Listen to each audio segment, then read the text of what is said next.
that's going to share with you all how easy it is to make delicious empanadas. Here are the lovely ingredients you will need. You're going to need a pound of ground meat. Now I'm going to be using an 80-20 ground beef here. You can use a ground sirloin, you could use ground pork, ground chicken, ground turkey, chorizo, like explore with whatever you would like to use. Okay, and something really interesting, we are going to be using some pre-made pie crust. Pre-made pie crust for our dough today, which is really interesting. You're going to need some potatoes. And now these potatoes that I have here are, you can see that they're chopped up. These are frozen hash browns, you know, that you can get in the frozen section in the bag. And what I've done was I thawed them out, and we're going to use between a half a cup and a cup. Okay, we have some gorgeous spices we're going to use today, which is Goya adobo. You're going to need some sofrito. So now, those of you that don't want to use this sofrito, feel free to check out my video for how to make homemade. Also, what I'll do is at the end of this video, I'll attach the video for how to make homemade sofrito if that's what you want to use. We're going to use 1 fresh garlic clove, a really interesting ingredient here, green olives. And we're going to use some sazon. Sazon's going to give a great color and a beautiful taste. We're also going to use some gandules, better known as pigeon peas, okay? You're going to need some tomato sauce. This is an 8-ounce container, and we're going to use between 4 and 5 ounces. You're going to need some butter. And also, we're going to have some cheese sauce to dip our empanadas in, and then we also have some pico de gallo. Okay, and right here is some flour because we need to flour our board so we can roll our dough out. And alongside of our empanadas, we're just going to snack on some plantains. Make sure your hands are impeccably clean. Let's get started with this really quick and simple, yet so tasty recipe. So the first thing that I want to do is let's start to brown up our beautiful ground meat. And then we're going to put our potatoes in just like so. Let's see, I might use a little less. Yeah, I'm going to use about that much, okay? And then we're going to season right away using the sazon. This one is the kind that I like to use in the orange packet. Let me bring it a little closer to you so you all can see. That's the sazon that I love to use. It's going to give you great flavor. We're going to go in with some adobo. Just like so in this manner, great flavor right there. And when I come back, I'll show you all what we're going to do next.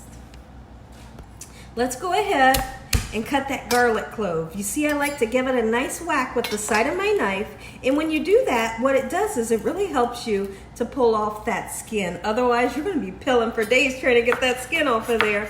Okay, so now we're just going to chop this down, and honestly, in fine pieces, fine as you can. And then what I want to do is I want to cook this garlic until it's nice and golden brown. And what we're going to do is we're going to cook it in with the meat. It's going to release so much flavor into that meat. So I'm going to slice this up, and let's get it in with the meat. And we're going to cook everything on a medium heat, just like so. Get in there, get that garlic right in there to brown up with our meat. Now, since I didn't purchase sliced green olives, let's take this time to slice up some olives. You know, there's some people that, let me show you how they're sliced. That's what they should look like. Some people, they don't like olives.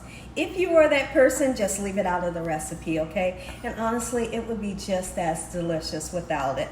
But if you like olives, I highly suggest put a couple in there. It gives you like that zip and that zing and that kind of tang that hits you right back here. You all know what I'm talking about. I love to put green olives in it. So what you're going to notice in today's video is that I'm using a lot of Puerto Rican flavors today. And that's more of in a direction that we are going for our empanadas. Now, I'm not saying that this is an authentic Puerto Rican, I don't know if it's called pastillo. Correct me if I'm wrong. I know the pastillo is, if I'm saying it right, I know it's a little bit bigger than the empanada. The empanada is smaller, and the pastillo has a little bit more dough, okay?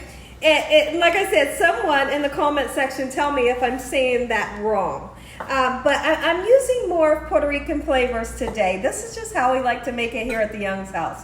So when I went live, someone had asked me, they said, Gina, I love empanadas. Can you do empanadas? And I said, sure, absolutely. And I I had it on a waiting list to be done, but I just had to come in today and make it for you all because I got to talking about it and my whole family is excited for empanadas. So that's what we're in the kitchen doing. And you will be so excited once you see just how easy it is to make this delicious empanada Gina Young style. I'm going to continue to slice these green olives up and I'll be right back. So our meat mixture is cooking up and the house is beginning to smell beautiful already. I figured I'd go ahead and crack open a Malta. Okay, if I can get it open. Oh yeah, if y'all never had a fresh Malta, you definitely need to give it a try. So we have some ice. I'm gonna go in with some milk. Then I'm gonna go in with some Malta.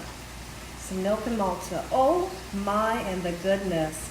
Never had it before, make you some. They are delicious. All right, let's give it a try.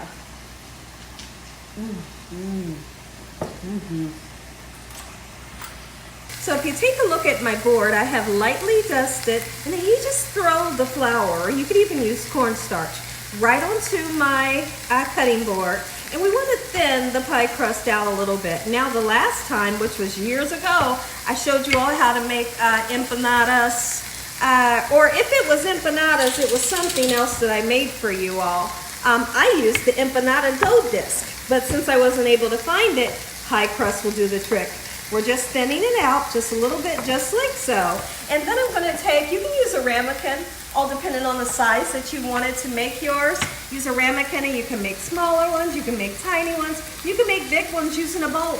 And I'm just gonna use a bowl, okay? So now that we have our dough nice and thinned out, I'm gonna grab my bowl, and when I come back, I'm gonna show you how to cut your disc out. Before I go any further, let's brown some of our meat up just like so with our little handy dandy chopper here. Trying not to chop up your potatoes. You don't want to do that. Okay, let's just brown the meat up just like so. Everything is smelling good, getting golden brown just as it should be. I have this bowl here. Let's go ahead and cut a nice disc out just by pushing it in. Just like so, in this manner. You can lift it up, but if it doesn't cut through, guess what you can do? You still have, let me grab a knife here. You still have the circle that shows you how big it's supposed to be. So then you can do a number just like this in this manner until you have your empanada disc, just like so. Pretty simple, right? That's because everything Gina Young shares with you all is gonna be simple, and doggone it, it's gonna taste good. I'm gonna cut several of these out and I'll be right back. So what we have here is a stick of butter. We can use less than this, but we're going to melt our butter because we are going to then take a pastry brush and we want to brush beautiful melted butter all over our pie crust before we put it into the oven. We're going to be cooking these on the oven 350 degrees. If you didn't want to use butter, you can always use an egg wash. Okay everyone, so if you have some oil in your pan, you want to blot it or drain it, you know, with a paper towel. Get rid of the excess oil because we don't need that. Okay, so that's what I've done. I had a little bit of oil in my pan and I just blotted it with a paper towel. Now we can add our sliced olives if you want to use olives for yours. Let's get it well incorporating. Those potatoes are starting to cook. Oh, and look at the gorgeous color that you have. Like the color itself is just amazing, let alone the flavor, right? So now let's go ahead and use half of this can of tomato sauce. Okay, a little tiny bit more. We don't want to make it too liquefied, or I don't know if that's the right word, but we're going to use it today. Let's use a little bit of gandules, as much as you want, okay? And then we're going to use some sofrito, and the sofrito is only going to be a tablespoon or a tablespoon and a half, okay? There's 1 tablespoon, and this is a, this is not a measuring spoon, so we'll use that tablespoon and a half, and it's so rich in flavor. You don't need a whole lot, okay? So now let's give everything a nice mix together, just like so. Oh, and right now, you couldn't even imagine the smells that's coming out of this kitchen. Ooh wee. I know a lot of you right now, you're saying, well, how come, hold on, Gina, you need onions. Well, the sofrito has onions in it, so we're gonna get that onion flavor from the sofrito. Look at this, beautiful. So let's talk about our sauce. our sauce is done. I let it simmer for, let's just say 15 to 20 minutes. The longer you let it simmer, the deeper the flavor. So we gave it about 20 minutes. And now it's turned off. The pan is turned off. What I like to do, some people don't do this, but this is just what I like to do. I like to, sorry guys, I got food in my mouth. I couldn't stop eating this and the plantain chips. But what I like to do, I like to let the filling cool down a little bit before I put it in my dough. Okay, I feel like the texture of the dough cooks up better when it hasn't been disturbed. And what I mean by disturbed is if you put the hot mixture into a cold dough, it's gonna start to cook the dough before it even goes in the oven. So why not cool it down a little bit? It doesn't have to be all the way cool, but don't put it in there hot, okay? So we're gonna let this cool down. We're gonna come back and I'm gonna show you how easy it is to fill up your empanadas. And what I like to do, I like to use this spoon right here. It's a tablespoon, and that's the only amount of filling that you need. If you put more, then you risk your empanada coming apart, especially if you fry it. Now, for the people that want to fry their empanada, you're gonna use about this much oil, in your frying pan. You just gently lower it into the oil and cook that baby until it's golden brown. Okay? Now, the ones that are baked in the oven won't be as golden brown as the ones that you deep fry. I decided not to deep fry them today. I said, let's put them in the oven, because I know I'm going to eat just about every single one of them. That's how good they are. But we're going to put them in the oven 350 degrees until they're golden brown. And some of you may say, okay, Gina, but how am I going to know when it's done? You know what pie crust looks like. When it's that perfect golden brown color, and the butter or your egg wash will assist, helping it to get nice and shiny and golden brown. You'll know when it's done. Time to fill the empanadas. Now, like I said, my filling isn't all the way freezing cold, but it's nice and cold down. So, just a tablespoon, that's all I'm using. I don't want to use too much because it'll pop open. And that right there, that's just enough. I know what I just told you. I'm putting a little bit more in. But listen to what I said. All right, let's scoot it this way. You don't want to have, I have a paper towel nearby so I can keep, wiping my fingers off. You don't want to have filling on the outside, okay? And the reason for that, let me grab a little bit of water. You just stay right there. The reason for that is because it won't seal. This is cold water, and I'm just gonna go across the edges, just like so, in this manner, so that our dough will stick to itself. My oven is preheated to 350 degrees. Let's go ahead and take this part, all right, and bring it over this way. Bring it right on over, all right? And this part, and what you wanna do is kind of circle the filling, so to speak. See how we're circling the filling? And then we have this beautiful edge that's going to be nice and crispy and golden brown. Okay, so we've circled our edge, we've sealed our edges, and then I'm going to come back. You could braid this, kind of make like a really cute design, but guess what I'm going to do? I'm going to use a fork and I'm going to seal it just like so with my fork when I come back. Let's do it. Just like this. Look at that. Gives you a cute little crinkle, a crease, so to speak. And we have flour on our cutting board just to make sure that nothing is sticking. Pretty simple, right? I know I'm left-handed, and sometimes it's hard for you guys to see what the heck I'm doing. Look at that. I couldn't be more excited to make this for my family. Everyone's excited. These are gonna go right onto, let me get some little, couple more marks, a little bit deeper. There we go. Just like this. Be very gentle with it. If you're going to fry it, you lay it nice and gently into your oil.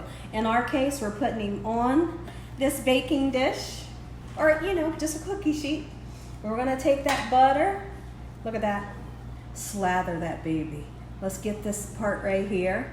Make sure that every piece is nice and coated with either egg wash and water, or I'm using the butter. The butter gets it more golden brown and gives it a nice flavor. Look at that. Let's do another one when I come back. I've already put the water on the edge of my dough, and I put the tablespoon of mixture in. I'm just gonna fold it over once again for those people in the back that always likes to say, I didn't get to see it and she only did one. Well, this is for you. Let's make another one, okay? Encase the meat mixture. A lot of people, believe it or not, they like cheese in theirs, but I don't like to put cheese in mine. What I do like to do is I like to use the cheese dip as we're gonna use today. Just dip that baby. Dip it right into a cheese sauce and you are gonna be in heaven. Now, I know earlier I spoke of making these before. I don't think I made these before on the channel. I think what I made was the Jamaican beef patties. That's what I used, and I used the empanada dough. Okay, but now we are here making empanadas, and you can make them too at home, just like so. Pretty simple, right? Be right back. Every one of these will be nice and filled and crimped. They're gonna go in the oven 350 degrees until they're golden brown. In the oven we go, 350 degrees till they're golden brown. Listen here, if y'all enjoyed this video, give me a thumbs up. If you haven't subscribed, make sure you subscribe. Tell your family and friends and everyone you know, tell the whole world about Gina Young, what I'm doing in this kitchen on a daily basis. When I come back, these are gonna come out of the oven. We're gonna break inside so you can see what they look like. You get that first bite. Take a look at it, everybody. Gina Young style homemade empanadas. Make you some. Let's pray. Heavenly Father, we thank you once again for a beautiful day today. Lord, we thank you for your love time, your mercy, and your understanding. Please forgive us for our sins. Come into our hearts. Make you our Lord and Savior. Send your angels down to surround us day and night. Your Holy Spirit to help us make good decisions. Give us peace over our minds in the name of Jesus. We pray that no weapons formed against us shall prosper. We bind the devil away from us in Jesus' name. Devil, you have no authority over this household. Heavenly Father, we thank you for the roof over our head, the food, the love, the peace and the joy you bring us every day. Amen. Amen. Once again to my beautiful pair, let's slice down into this baby. Oh, the crispy. I hear the crisp. Oh, but yet it's so soft and supple in the inside. Look, come on up here. Look at this. Oh my goodness. I couldn't be more excited. Look at that. Go ahead, take a bite. Stop. Stop, puppies. Look.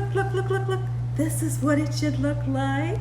We're gonna just scoot that aside right there and act like that didn't happen. But here's what I like to do. Remember I told you I like the cheese sauce? Oh, I love the cheese sauce. I'm going in. I know it's hot. I don't want to burn my mouth. Heavenly Father, please don't let me burn my mouth.